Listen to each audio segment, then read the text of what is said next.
Hi everyone, welcome to my HIFIMAN Svanar Wireless review. So this is not the HIFIMAN Svanar in the sense that it's not their single dynamic driver IM, which I reviewed on this channel and which is, to my mind, a very good IM.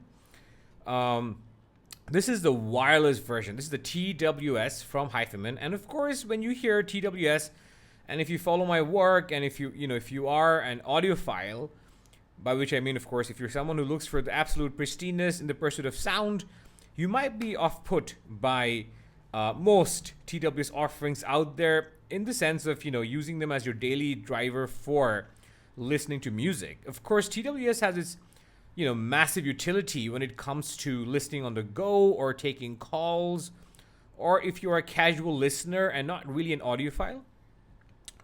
But this is something that I think will cater to both camps. This is something that I think will cater to both audiophiles and, casual listeners. So with that disclaimer out of the way, let me just jump into what this is. I'll talk about specs, its design, its sonic performance, and I'll drop comparisons to the Apple AirPods Pros, the Galaxy Buds 2 Pros, and also the Sony XM5, which is Sony's latest offering. So as some of you might know, HIFIMAN is, of course, a very reputable brand in audio, especially for audiophile. This is the HIFIMAN logo. This lights up, I think. Yeah, it does when you open the lid. This is a nice sort of touch. So HIFIMAN, of course, is a very well-known brand. They have given us the HIFIMAN Svanar, which is a $6,000 flagship planar magnetic headphone. They've given us HIFIMAN Aria, which is another very impressive headphone for the price, and Aria is famous for its soundstage and all that. HIFIMAN has also given us the HIFIMAN Svanar, which is a wonderful entry to mid-level headphone. As a matter of fact, I dare say that HIFIMAN is perhaps the most consistent brand in audio. Not so much in terms of its, the premiumness of its build quality, although this one is particularly, I think, nicely built. But, I mean, they are very famous for tuning their headphones really well. That being said, their closebacks have had a very mixed reaction from the community, as well as their TWS wireless buds. For instance, they have had a TWS 400 and a TWS 600, which were not well received, to say the least. A lot of people felt that the TWS 400 and the 600 were overpriced at launch, and honestly, neither of the two, a lot of people, sort of kept around. This, however, is a completely different story. Okay, so with that out of the way, let's talk about specs. So this is the box it comes with. It's a pretty, basic box, but I like the box. It's nicely finished. It does not look cheap or anything. It looks pretty well done. Looks pretty professionally designed and engineered. I mean, the box itself looks professionally designed. So it does, it doesn't sort of, have a cheap feeling to it, which is nice. Technology-wise, this has HIFIMAN's in-house 9.2mm dynamic driver. They call it the topology dynamic driver. And the dynamic driver here, for whatever reason, punches a bit harder, I think, than it does on the actual regular Svanar. The DAC inside, this is perhaps the only TWS in the universe with an R2R DAC inside, right? The ladder DAC, which of course, as a lot of you might know, is something that I think a lot of sort of like vintage audiophiles used to yarn for. But ladder DACs have made a comeback in the recent past with like brands like Hall Audio May and a bunch of others like Denafrips offering, lower priced and well measuring ladder DACs. And so ladder DACs are pretty famous now. So this is perhaps the only TWS that has the R2R tech inside, which is saying a lot because it's not easy to fit in R2R ladder chip in these rather small buds. This is of course bigger than a lot of other TWS buds, but then as a matter of fact, it also has very excellent cyanide figures, very impressively low total harmonic distortion of only 0.005%.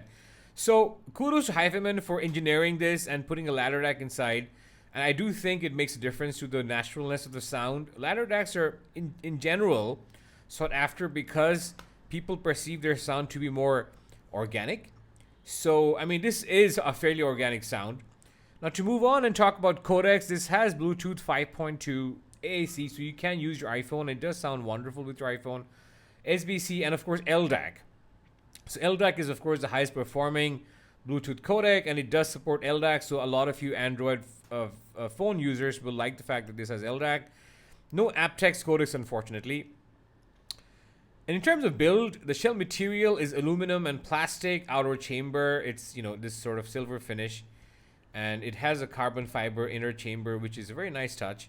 And it's pretty light. It's 8 grams per bud. And I think it's 83.7 grams for the case. So overall, it doesn't feel cheap.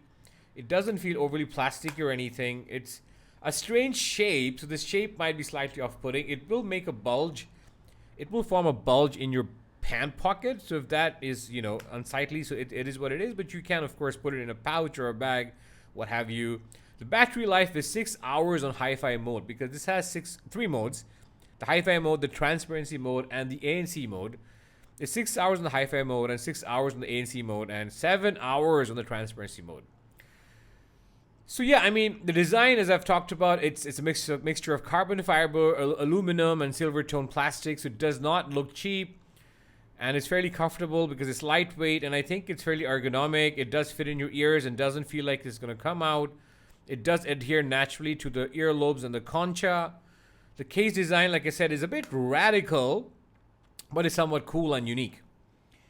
Okay, so that's for the design and specs. What does it sound like? Sound is basically what you've come here to talk about. As you know, on this channel, sound is what I, prefer talking about. So in terms of sonics, it is not the usual HIFIMAN sound. So it doesn't sound very neutral. And it doesn't have that relative thinness to the HIFIMAN sound. It doesn't have that sort of like fast yet not very impactful bass, which I've come to associate with the HIFIMAN sound. It doesn't have that sort of, extended treble in mid and air frequencies that I've come to associate with the HIFIMAN sound. It is a very balanced sounding set. As a matter of fact, its defining feature, as I would say, it's bass. It's a fairly bassy set for TWS. As a matter of fact, it's more bassy, I think, than the Galaxy Buds 2 Pros and the Apple AirPods Pro 2s. It's perhaps, to my mind, it rivals the XM4 for bass, except it's not muddy like the XM4. It doesn't have the sort of... It has a fair amount of mid-bass punch, I have to say. So that is pretty evident. I was playing a lot of Megadeth songs, and, Addicted to Chaos is one song I was playing, and the song starts with this drum hits. It does the drum hits really well. It's powerful, impactful, and it does jar you sometimes with how hard it hits. So mid bass and sub bass are pretty decent. It does have pinna gain, but I don't feel like the pinna gain is overly forward. So I haven't seen the frequency response graph for this, but I would guess that the pinna gain is perhaps less protruding than Harman. So that's good news. That's good news. So it doesn't sound shouty. At the same time, it does have some lower treble to keep things exciting. So that's pretty decent. And so yeah, bass is mid bass and sub bass balanced but never boomy. Upper mids are decent, and treble is present without being sharp. So I feel like despite the treble extension and the treble sparkle, what's interesting is that it doesn't sound sibilant. So that's overall for the tonality. In terms of the technical performance, which is basically a sense of how it does subjectively on parameters that are harder to measure, like staging, like the sense of spaciousness, like the sense of resolution or information you get from tracks, like the timbre, how true to life instruments and the voice sounds, it is very impressive for a TWS. But that's a disclaimer here, guys. It's very impressive for a TWS, even in its price class. So it's $500, so it's a lot more expensive than any other TWS here.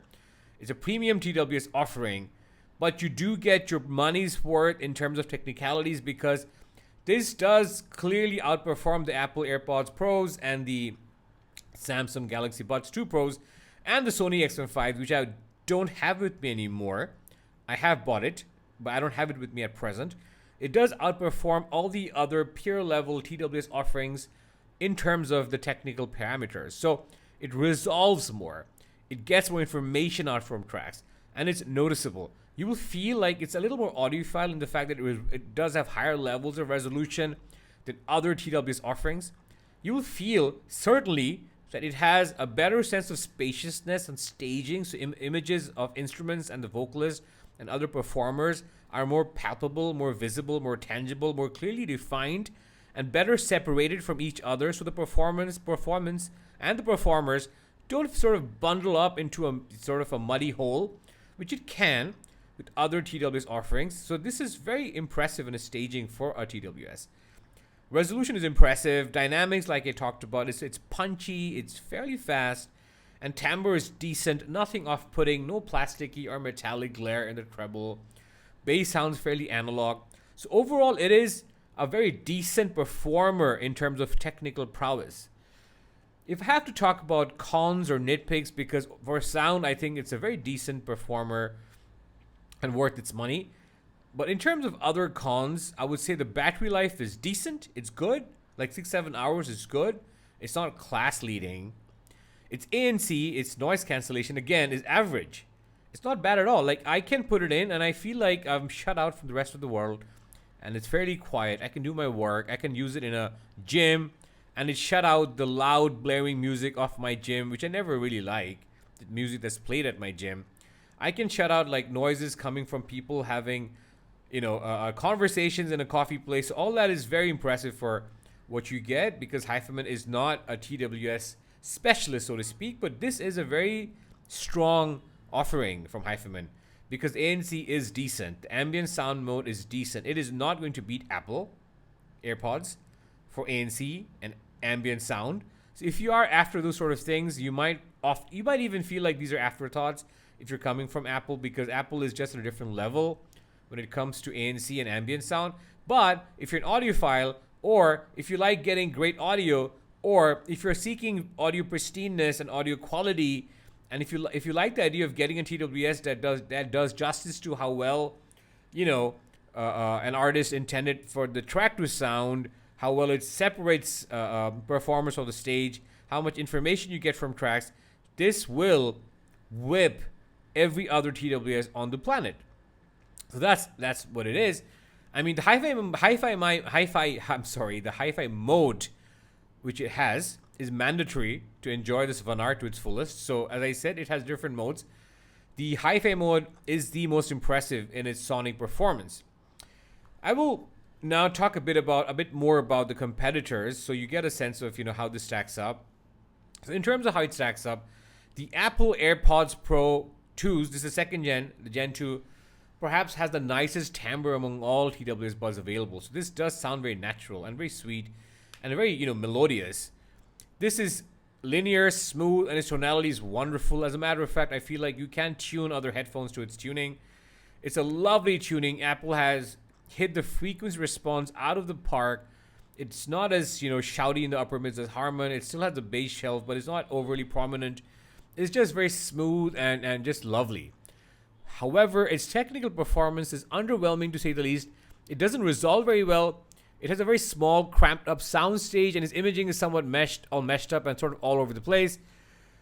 In complicated or busy passages, this will be tested, and it does sound very hazy and smooshed over.